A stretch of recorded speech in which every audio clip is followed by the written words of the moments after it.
Usai viral debat lawan Sylvester Matutina, Roky Gerung dilaporkan ke Polda Metro Jaya oleh relawan Gibran Raka Buming Raka. Itu adalah bentuk shock terapi saya kepada saudara Roky Gerung. Semoga kedepannya tidak ada lagi pembodohan atau adu domba dari orang-orang pecundang dan stres. Saya berjanji, saya akan mengejar orang itu sampai ke lubang tikus manapun. Iya, saya nggak duga bahwa akan berlanjut jadi masalah pengadilan lagi. Jadi kalau saya dilaporkan atas dasar pemberitaan iNews itu juga agak absurd. Tetapi masalahnya adalah buat apa dilaporkan sesuatu yang justru akan menimbulkan kehebohan baru itu. Jadi kalau pakai prinsip undang-undang ITE, ya pasti justru karena dilaporkan maka timbul kehebohan itu. Dan orang akan hubungkan lagi itu bahwa dinasti Jokowi itu doyannya lapor-melapor itu. Kasus-kasus begini itu ya diminta aja klarifikasi kan selesai, ngapain mesti dilaporin tuh. Tapi oke, udah terjadi laporan, silakan Pak Polisi panggil saya akan terangkan dengan cara saksama dan dalam tempo singkat-singkatnya. DPP Forum Komunikasi Santri Indonesia atau FOKSI, bagian dari relawan Gibran Raka Buming Raka, mendatangi Polda Metro Jaya untuk melaporkan akademisi Roky Gerung.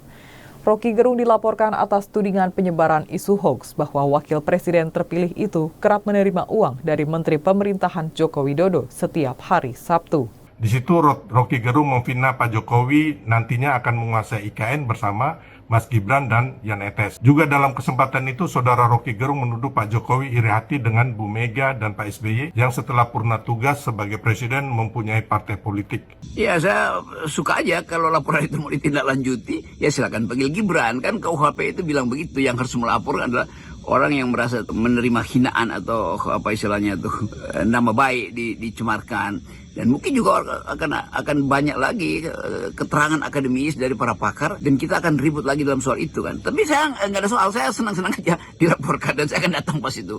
Dan seperti biasa saya akan menerangkan tuh. Dan soal lawyer pastilah saya banyak lawyer tuh, teman-teman di LBH atau ya banyak itu bukan soal saya. Tapi saya ingin supaya kejujuran itu diucapkan bahwa ada masalah dengan keluarga Presiden Jokowi dan reaksinya adalah melaporkan, ya oke. Dan mungkin dikomporin, ya nggak ada soal buat saya mau dikomporin, mau inisiatif Gibran sendiri. Tetapi konteks pada waktu itu saya justru ingin menyelamatkan anak ini dari kondisi korupsi. Ini kan cerita 3-4 tahun lalu tuh ya. Jadi sekali lagi pada waktu itu Gibran, kan ada berita yang panjang lebar pada minggu-minggu itu. Pada waktu dia datang ke saya bahwa setelah dia jadi wali kota, semua menteri hampir satu kabinet itu mondar-mandir pergi ke Solo. Lalu saya tanya tuh, berarti setiap weekend ada aja menteri datang ke tempatmu Gibran tuh. Ya dia bilang, ya Gibran itu berniat baik menemui saya, pasti menginginkan nasihat dari saya dan nggak mungkin saya puji-puji dia tuh. Tetap di awal saya kritik Pak Jokowi dan keluarganya, Saudara Bobi segala macam, mungkin saya nggak sebut Kaisang. Jadi dia tahu bahwa saya akan ucapkan hal-hal yang kritik, yang bersifat critical point buat dia tuh, termasuk potensi dia dihubungi, dan memang terjadi, didatangi oleh menteri-menteri atau tokoh-tokoh nasional, dan itu potensial untuk penyogokan atau potensial untuk dijadikan alat tukar tambah pengaruh. Jadi itu di kepala saya ya straight to the point.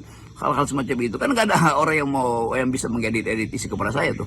Padahal sebetulnya insinuasi udah berlangsung dari awal itu bahwa Jokowi atau keluarga Jokowi itu potensial untuk dipersoalkan, karena nanti mungkin setelah dia lengser karena ada dugaan-dugaan money laundering segala macam, atau korupsi, keistimewaan, jual beli pengaruh pada anak-anaknya. Kan itu jadi pengetahuan umum tuh. Maka saya akan selalu cari cara untuk meninggalkan semacam ide itu. Jadi ide untuk KPK mulai memeriksa Gibran pasti saya tidak ragukan bahwa saya memang mengucapkan itu tuh.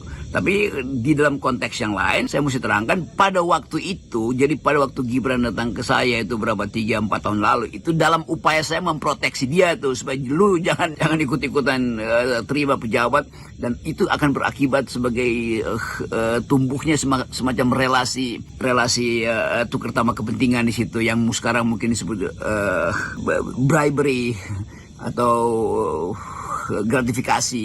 Kan setiap keadaan yang memungkinkan orang menilai bahwa di situ ada hierarki kekuasaan loh. Menteri itu adalah bawahannya Presiden Jokowi. Kenapa menteri mesti bertemu dengan wali kota yang jauh di bawah dia status birokrasinya atau hierarki birokrasinya? Pasti karena orang tidak melihat Gibran sebagai wali kota Solo Ansih, tapi sebagai anak presiden. Kan itu semua yang diduga di kepala saya itu aja yang ada di kepala saya. Nah karena itu saya berupaya untuk terangkan bahwa jangan. Bahkan saya bilang kalau ada isu semacam itu beritahu saya Gibran ya. Kita tukar-tukaran nomor telepon kan.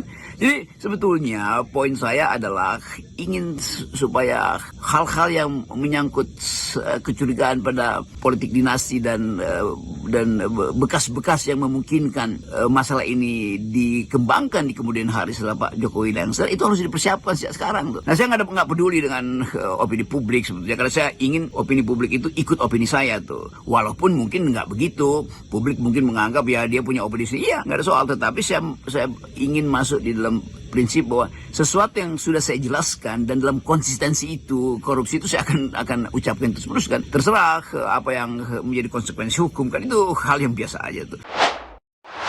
Assalamualaikum warahmatullahi wabarakatuh. Jumpa lagi dengan saya di Camp TV Channel.